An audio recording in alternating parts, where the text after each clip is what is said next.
Yang ketiga, keperluan hidup manusia ini adalah perumahan.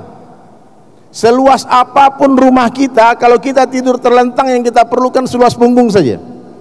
Kalau kita tidur miring, yang kita perlukan cuma seluas rusuk saja. Semakin mewah rumah seseorang, hadirin sekalian, semakin mewah masalahnya. Banyak orang yang punya rumah besar, sibuk dia membersihkan rumah, tak ada waktu membersihkan hati, bahkan tak ada waktu membersihkan diri.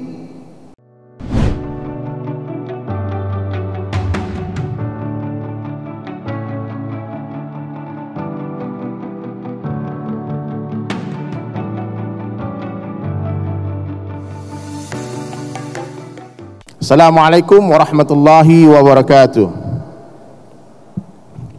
Nahmaduhu wa nusalli ala rasulihil karim, amma ba'd. Qala Allah Ta'ala fil Qur'anil Karim, A'udzu billahi minasy syaithanir rajim. Bismillahirrahmanirrahim. Alladzi khalaqal mauta wal hayata liyabluwakum ayyukum ahsanu amala. Wa qala Nabi sallallahu alaihi wasallam fi hadis qudsi an Abi Darda radhiyallahu anhu yaqul sami'tu Abul Qasim sallallahu alaihi wasallam yaqul inna Allah qala ya Isa inni ba'itsu min ba'dika ummatan in asabahum ma yuhibbuna hamidullah wa in asabahum yakrahuna tasabu was-sabaru wal hilma wal ilma kaifa yakunu hadza lahum wal hilma wal ilma ya rab. Qala Allah ta'ala u'tihim min hilmi wa ilmi atau kama qala Rasulullah sallallahu alaihi wasallam. Hadirin sekalian, awal daripada masalah-masalah manusia di dunia ini, awal daripada seluruh permasalahan manusia di dunia adalah ketika manusia tidak tahu maksud hidupnya.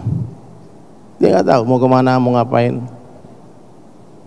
sehingga mereka telah menjadikan keperluan-keperluan hidup menjadi maksud hidup. Ini masalah, bang. Ini muzakarah kita pagi ini nih. Ada 5 keperluan hidup manusia dan ada 5 maksud hidup manusia. Sederhana saja, kalau semua teman-teman hafal 5 keperluan dan 5 maksud, pulang-pulang jadi da'i dan da'iyah semua, amin. Nanti pulang-pulang panggil teman, sini kamu, ada apa? Duduk dulu. Ada 5 keperluan, ada 5 maksud. Nah, ini harus dihafalkan, ya. Udah siap belum nih menghafal? 5 keperluan hidup manusia, dan ini Nabi sallallahu alaihi wasallam ajarkan, ini mesti sederhana. Semakin sederhana keperluan hidup manusia, semakin bahagia manusia itu. Semakin mewah keperluan hidup manusia, semakin mewah masalahnya. Makanya simple life, simple problem. Sederhana keperluan hidup ini, sederhana masalah kita. Yang pertama, keperluan hidup manusia adalah kita perlu makan dan minum. Perlu apa? Suaranya mana yang keras dong? Makan dan minum. Nabi ajarkan 1 hari makan, 1 hari enggak. Nabi itu puasa 1 hari enggak puasa. Kalaupun Nabi makan, tak pernah Nabi banyak-banyak itu lauknya. Kalau makanan lauknya darat semua, enggak ada ikannya. Kalau laut aja. Kalau darat aja. Beda sama kita sekarang kan, kalau makan tuh komplit semuanya. Ada ikannya, ada dagingnya, ada ayamnya, ada kambingnya, ada sayur, semua komplit. Sehingga banyak orang yang berjam-jam di dapur hanya untuk makan 10 menit saja. Mestinya kalau makannya 10 menit, persiapannya 10 menit juga. Dan kata Sayyidina Ali karramallahu wajhah, orang yang hari-hari kehidupannya hanya memikirkan isi perutnya, maka nilai dia lebih hina daripada apa yang keluar dari perutnya dalam pandangan Allah. Coba lihat hari ini, banyak orang berhari-hari pikir makan apa hari ini, makan di mana hari ini. Allahu Akbar.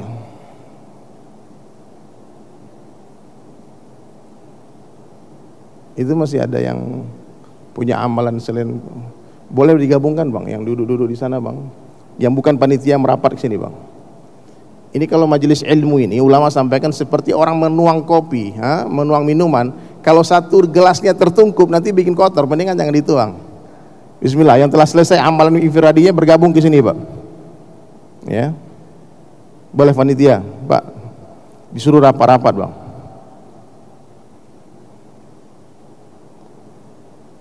Ini bagian dari sunnah Nabi sallallahu alaihi wasallam. Duduk rapat-rapat ini sunnah Nabi Muhammad sallallahu alaihi wasallam. Man ahya sunnati faqad ahabbani. Siapa yang menghidupkan sunnahku, kata Nabi, sungguh cinta kepadaku. Wa man ahabbani kana ma'i fil jannah. Siapa yang mencintaiku bersama denganku di dalam surga. Nah, maka tolong ya, di dalam setiap majlis ta'zim wal ihtiram, agungkan dan muliakan ini majlis, siapapun yang bicara. Oh, dia kan bukan kiai, bukan ustaz. Kita sambil nyender aja deh denger. Kalau buya, kalau ulama harus kita dengarkan. Ini kan anak metal dulu nih, ngapain dia ngomong-ngomong ini? Ilmu itu seperti air, hanya mengalir ke tempat yang lebih rendah. Orang tinggi hati tak bertambah ilmunya. Siap semua? Itu masih ada yang duduk berzikir tuh ketiduran bagaimana? Panggil Pak. Ya. Oh, ya.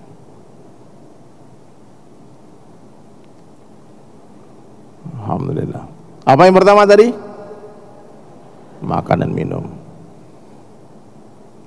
Keperluan hidup manusia yang kedua, pakaian. Nabi itu punya pakaian 3 lembar saja. Dapat pakaian yang baru, yang lama kasih sahabat. Sekarang kita berapa baju kita? Berapa lembar? Berapa lemari? Apa berapa kamar? Ratusan bahkan ribuan pakaian yang tak pernah kita pakai. Itu dihisab di akhirat. Maka saya pengen nanti teman-teman pulang dari majelis ini, pilih semua baju-baju yang tak pernah terpakai lagi, bagikan ke orang-orang yang tidak mampu. Saya pernah pergi dakwah kepada Laman Papua ya. Berbulan-bulan kita masuk ke hutan, kemudian banyak yang masuk Islam. Bukan karena kita hebat ya, tapi karena mereka memang gak punya agama. Pas lihat kita berpakaian, kemudian dia tertarik bertanya-tanya, dapat hidayah. Sampai hari ini masih banyak yang bertelanjang. Itu jilbab-jilbab kalian yang gak kepakai, kumpulkan, karungin semuanya, antar ke Papua. Kalau gak ada waktu ngantar, suruh titip ke jamaah-jamaah, ke dai-dai yang berangkat ke Papua. Ya. Mungkin bagi kita baju itu baju jelek, malu kita makainya. Tapi bagi orang-orang yang tidak mampu, bagi mereka itu mungkin baju lebaran. Mungkin itu baju terbaik bagi mereka. Ya. Maka yang kedua apa tadi? Pakaian. Yang ketiga, keperluan hidup manusia ini adalah perumahan. Seluas apapun rumah kita, kalau kita tidur terlentang, yang kita perlukan seluas punggung saja. Kalau kita tidur miring, yang kita perlukan cuma seluas rusuk saja. Rumah Nabi sebesar apa? Kalian tahu nggak? Yang pernah haji umrah di Madinah itu, antum ziarah ke Madinah, itu Raudhah itu, kuburan Nabi, itulah rumah Nabi dulu dengan Ummahatul Mukminin Aisyah radhiyallahu anha. Dan Nabi tepat dikuburkan di tempat tidurnya di bawah itu. Nah, di kamar itulah 3 kuburan Rasulullah, Abu Bakar dan Umar bin Khattab radhiyallahu anhu. Jadi rumah sederhana ya. Makan minum sederhana, pakaian sederhana, rumah sederhana. Semakin mewah rumah seseorang, hadirin sekalian, semakin mewah masalahnya. Banyak orang yang punya rumah besar, sibuk dia membersihkan rumah, tak ada waktu membersihkan hati, bahkan tak ada waktu membersihkan diri. Suami pulang ke rumah bingung, suami mana yang pembantu, mana yang istri, sama baunya. Karena sibuk ngepel sepanjang hari. Rumahnya kegedean, udah 5 orang pembantunya masih kurang. Apa yang ketiga? Yang keempat, keperluan hidup manusia ini kendaraan. Nah, ini kendaraannya ada kabar gembira nih. Nabi punya kendaraan unta merah. Itu kendaraan termewah di zaman Rasulullah sallallahu alaihi wasallam. Ya. Boleh mewah tapi niatnya tetap untuk dakwah. Ya. Tapi basicnya kendaraan ini pun sederhana saja. Kalau sederhana kendaraan kita, sederhana masalah kita. Saya punya kawan ya, ketika punya mobil sederhana, mudah. Telepon dia, bang, ada orang yang perlu mobil nih, mau diantar ke rumah. Ambil kunci der, nanti bawa aja. Bang, ada jamaah datang nih di airport, perlu dijemput. Tuh ada kunci digantung, ambil aja. Mobil sederhana, tapi ketika mobilnya ganti jadi mobil mewah. Bang, ada jamaah bang. Dia bilang apa? Ntar biar aku yang mau bawa, yang nyetir. Gak boleh lagi orang pegang. Susah di akhirnya. Kalau mobil sederhana, parkirnya sembarangan aman. Tapi kalau mobil mewah, muter-muter jadi parkiran, takut spion hilang. 15 juta satu sebelah Pak, spionnya. Nah, subhanallah. Jadi yang keempat apa?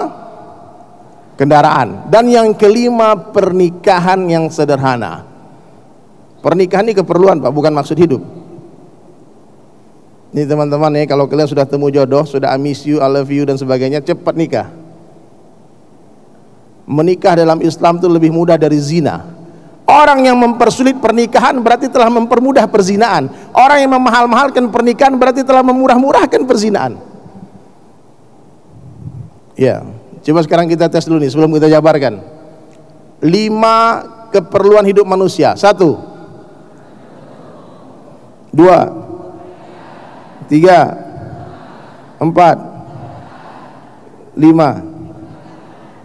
Ini ibarat kita perlu toilet ya, kita perlu tandas, kita perlu toilet. Kita tidak menafikan kalau kita perlu tempat itu, tapi sangatlah tidak bijaksana kalau ada satu orang 24 jam duduk di dalam toilet. Kira-kira gimana kalau orang 24 jam duduk dalam WC? Orang apa nama itu? Orang gila. Hari ini kita lihat ada orang 24 jam fikir makan minum, padahal makan minum ini nikmatnya kalau sedikit. Betul nggak Bang? Kalau makan minum ini banyak, menyusahkan. Coba kalau kita pulang dari kantor nih, pulang di tempat kerja, sampai di rumah disambut sama istri. Ini yang sudah punya istri ya. Yang jomblo antum doa sama Allah. Semoga Allah hantarkan jodoh. Semoga mudah-mudahan ketemu jodoh di sini. Amin. Ente pulang ke rumah, istri suguhkan 1 gelas kopi, nikmat nggak? Nikmat nggak? Nikmat. Tapi kalau kita pulang ke rumah, tahu-tahu istri suguhkan 1 ember kopi, terus kata istri, habisin, awas nggak habis, nggak boleh masuk. Pingsan kita Pak. Makan tuh kalau 1 piring sedikit nikmat, tapi kalau banyak menyusahkan. Ya, 1 bakul habisin. Maka dunia ini adalah nikmat yang sedikit. Ya. Jadi cluenya sederhana saja, semakin mewah keperluan hidup orang, semakin susah dia. Semalam kan itikaf kan? Itikaf di sini. Nanti kalau pulang-pulang besok udah masuk malam ini malam ke-20 ya. Enggak boleh lagi pulang ke rumah. Laki-laki kita 10 hari terakhir di masjid. Dan kita lihat itu siapa yang paling nyaman di masjid, siapa yang gelisah di masjid. Ada satu orang punya handphone lama. Maaf ya, Nokia lama tuh yang besar. Dia beli di HP second itu di toko handphone, harganya 350.000. Yang satu punya handphone mahal, harga 20 juta. Lalu 2 orang nih itikaf di masjid dan minta izin sama takmir masjid, Pak kita mau itikaf, minta izin ngecas handphone. Saya mau tanya, yang bisa tidur kira-kira siapa? Siapa yang bisa tidur? Yang punya HP marah, yang murah-murah itu, waduh, bebas gaya tidurnya dia, nyenyak tidurnya. Maling pun ngeliat tersinggung. Ini HP ini mau diambil nih, kurang ajar nih orang menghina ini. Yang punya HP mewah nggak bisa tidur Pak. Takut HP-nya hilang, tiap sebentar kaget. Ya. Jadi sederhanakan keperluan hidup. Kalau orang sudah menjadikan keperluan hidup menjadi maksud hidup, barulah masalah itu datang. Ya. Sahabat tuh nggak pernah Pak, kalau ada bajunya, kalau sobek-sobek tuh masih bisa ditambal dulu. Dia nggak ada keinginan mereka untuk bermewah-mewahan dalam berpakaian, dalam makan minum, kendaraan, perumahan, pernikahan, nggak ada. Meskipun mereka mampu untuk bermewah-mewahan, tapi tak satu orang sahabat pun yang hidup bermegah-megahan. Tak ada satu orang sahabat pun yang hidup bermewah-mewahan. Mereka multimilioner, orang-orang kaya, bersedekah 1000 ekor onta, 700 ekor kuda dan sebagainya. Tapi untuk masalah sumbu lampu yang kebesarannya, itu Sayyidina Utsman menasihati istrinya. Ada satu orang sahabat datang ke Rasulullah sallallahu alaihi wasallam, dikatakan, ya Rasulullah, aku punya hajat, punya keperluan begini begitu dan sebagainya. Kata Nabi, datang kepada Utsman, kau ceritakan hajatmu. Sesampai di depan rumahnya Sayyidina Utsman bin Affan radhiyallahu an, tiba-tiba sahabat yang miskin tadi mendengar Sayyidina Utsman menasihati istrinya. Apa kata Utsman bin Affan radhiyallahu an? Wahai istriku, itu sumbu lampumu kebesaran, kecil dikit, mubazir. Apa kata sahabat yang miskin? Wow, aku miskin tak pernah aku tegur istriku masalah sumbu lampu. Ini orang kaya pelit ini gitu. Dia balik lagi Pak. Wajahnya pun murung berjumpa Rasulullah. Kata Nabi, gimana, Utsman bantu kamu? Nggak usah ya Rasul, nggak usah aja. Loh kenapa nggak usah? Pelit. Lah kok pelit gimana? Masa sumbu lampu jadi dipermasalahkan? Kata Nabi, kau sudah adukan belum keperluanmu? Belum. Coba ulang lagi. Maka dia datang menceritakan hajat hidupnya. Subhanallah. Kata Utsman kepada istrinya, berikan semua permintaan saudara kita ini. Jadi orang kaya itu bukanlah orang yang rumahnya mewah, orang kaya itu bukanlah orang mobilnya mewah, orang kaya itu bukanlah orang bajunya mahal, orang kaya itu bukanlah pernikahannya wah, bukan. Orang kaya itu siapa? Orang yang sudah banyak bangun masjid, orang yang sudah sekolahkan ratusan orang pergi ke luar negeri jadi hafiz Quran, jadi ulama, orang-orang yang telah memberangkatkan orang haji dan umrah, itu baru orang kaya, Pak.